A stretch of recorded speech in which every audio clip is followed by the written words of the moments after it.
Valentine Strasser was 22 years old when he was thrown into one of the most brutal civil wars in African history, Sierra Leone, 1991. A rebel group called the Revolutionary United Front crossed the border from Liberia. They burned villages. They amputated the hands of civilians to stop them from voting. The government army was underfunded, underfed, and losing ground every week.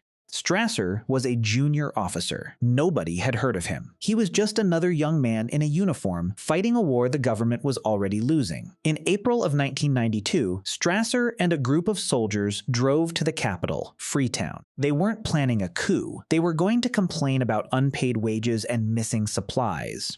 Then the president fled. The soldiers looked at each other. No one stopped them. They walked into the executive mansion and found it empty. Valentine Strasser became head of state at 25 years old. He was the youngest head of state in the world. He wore aviator sunglasses in press photos. He gave speeches about democracy. International observers called him a reformer. He promised the war would end. It didn't. Soldiers under his command committed atrocities. The peace never came. And in 1996, while Strasser was asleep, his own deputy quietly removed him from power, put him on a plane, and flew him out of the country. He spent time in London, applied for asylum, eventually returned to Sierra Leone. Today, Valentine Strasser lives in a small house in Freetown. No power, no pension, no recognition. He is cared for by relatives. The youngest head of state in modern history. Forgotten, broke. The boy who accidentally took a country became a man the country forgot.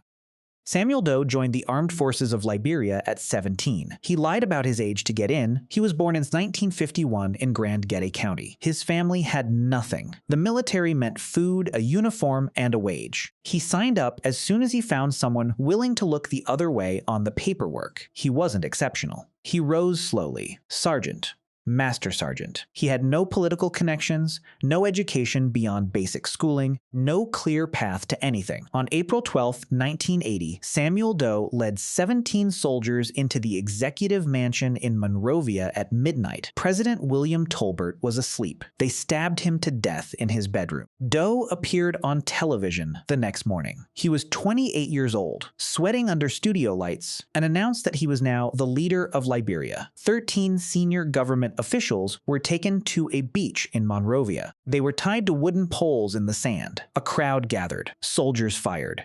Doe watched from the side and smiled. He ruled Liberia for 10 years. He rigged elections. He gave government positions exclusively to his own ethnic group while persecuting others. He had opponents arrested, tortured, and killed. The country collapsed around him. By 1989, a warlord named Charles Taylor launched a rebellion against him. On September 9, 1990, a rival faction captured Samuel Doe inside a peacekeeping headquarters in Monrovia. What happened next was filmed. They cut off his ears. They tortured him for hours. The footage spread across the country. He died at 38 years old. The boy who lied about his age to join the army ended up on camera, screaming, begging. He never saw it coming. Neither did the 17 soldiers who followed him into that mansion and changed everything.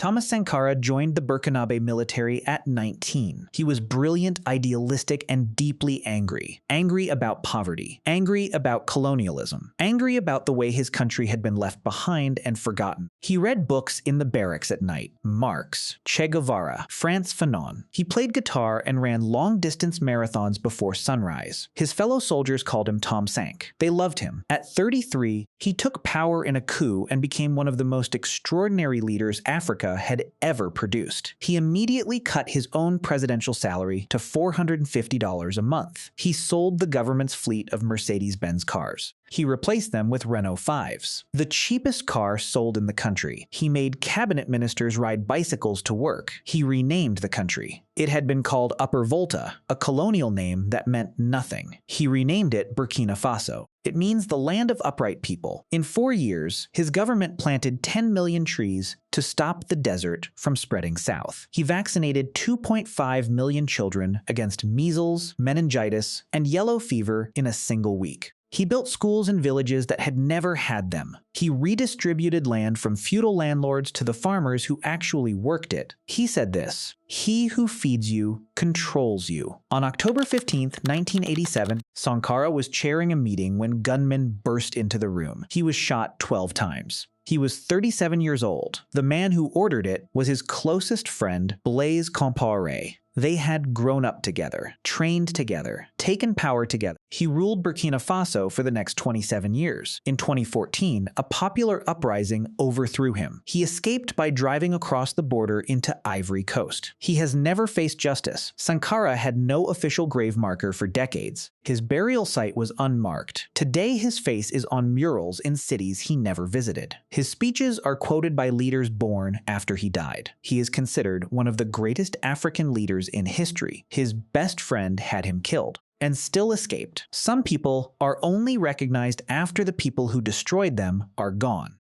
Charles Taylor did not start as a child soldier. He built an army of them. Taylor was born in 1948 in Liberia. He studied economics in the United States. He returned home, worked in government, and was accused of embezzling nearly $1 million in state funds. He fled to America, was arrested, and placed in a Massachusetts jail while awaiting extradition. He escaped in 1985. No one has ever officially explained how. He trained in Libya. He returned to Liberia in 1989 with 100 fighters and launched a rebellion. His strategy was deliberate, and it was horrifying. He recruited children. Boys as young as 7 were given drugs and guns. They were forced to watch, or participate in, the killing of their own family members. This was intentional. If you kill your father, you have no home to return to. You belong to the army now. Taylor's child soldiers wore wedding dresses and Halloween masks during raids. They gave themselves names like General Mosquito and Captain Blood. They were terrifying because they had been engineered to be. They felt no fear because fear had been chemically and psychologically removed from them. By 1997, after years of war and an estimated 150,000 deaths, Charles Taylor ran for president. He won 75% of the vote. A campaign slogan circulated during the election. People chanted it in the streets. "He killed my ma. He killed my pa. But I'll vote for him." They voted for the man who started the war to make it stop. Taylor continued arming rebels in Sierra Leone, the same rebels who became infamous worldwide for amputating the hands of civilians. In 2003, international pressure forced him to resign. He went into exile in Nigeria. In 2006, he was arrested. In 2012, the Special Court for Sierra Leone found him guilty of war crimes and crimes against humanity. He was sentenced to 50 years in prison. He is currently serving that sentence in the United Kingdom. The man who turned children into weapons is now an old man in a cell. The children he created are scattered across West Africa. Some died, some recovered, some became soldiers again for other wars under other commanders. He built an army out of the one thing no army should ever touch, and then he used it to take a country. And then it took the world 13 years to stop him.